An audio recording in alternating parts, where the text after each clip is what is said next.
American Pinball Tech Tips. I'm Dave Brennan, the Tech Service Manager for American Pinball. Today I'm going to be going over a top 10 list for my favorite tools in my toolbox. I get a lot of people that ask me what are some of the common tools that I'll need to have on hand when I get my first pinball machine. I'm going to go through each one of those and tell you why they're useful. Before I get started, take a look at the description in the video. I'll have a list of all these tools that you can check out. First up is a multimeter. You'll want a digital version that's capable of AC, DC voltage, as well as continuity and resistance. If you call me up for troubleshooting, a lot of times I'm going to ask you to break out your multimeter and measure some voltages for me. The next is a switch adjustment tool. This is a metal rod with slots in the end of it, and what this is for is adjusting your leaf switches. You can find these all throughout pinball, and they're used in your stand-up switches, slingshots, pop bumpers, you name it.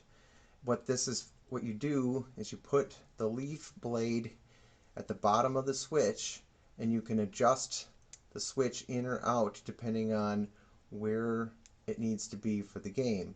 So if you have a stand-up target that is stuck closed like this, it will keep scoring those points. So you'll need to open that up a bit so it's not touching the other blade.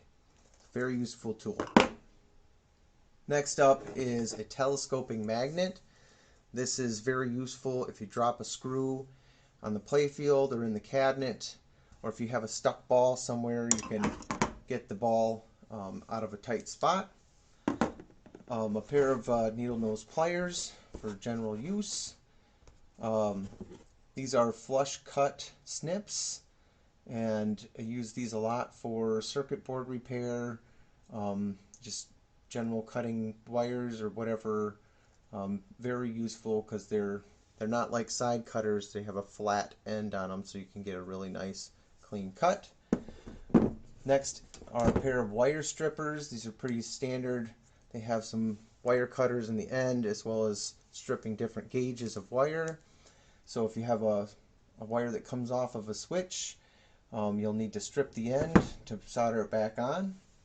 And then we'll have a solder kit. You can find a lot of these where they'll come with a soldering iron as well as solder and a stand, and a lot of times they'll have a solder sucker for board repair, but you'll want to have a pretty inexpensive one if you're going to be soldering a switch back on. Next is an adjustable wrench, pretty general use, fits every size that you'd really want, but obviously you'll probably have specific size wrenches in your existing toolbox, but it's nice to have that handy. Multi screwdrivers. The reason I love these is typically or always the bit is a 1/4 inch nut driver, which is the most standard head used in pinball.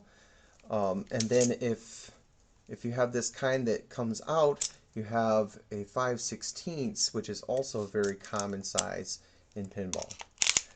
And then you can buy all kinds of different bits for them. So if you need a security bit or you need a different size nut driver, there's all kinds of stuff available for these multi screwdrivers. And then the last bit are some hex wrench sets. You'll find there's several Allen or hex wrench bolts in the game, so it's good to have a standard and metric set on hand.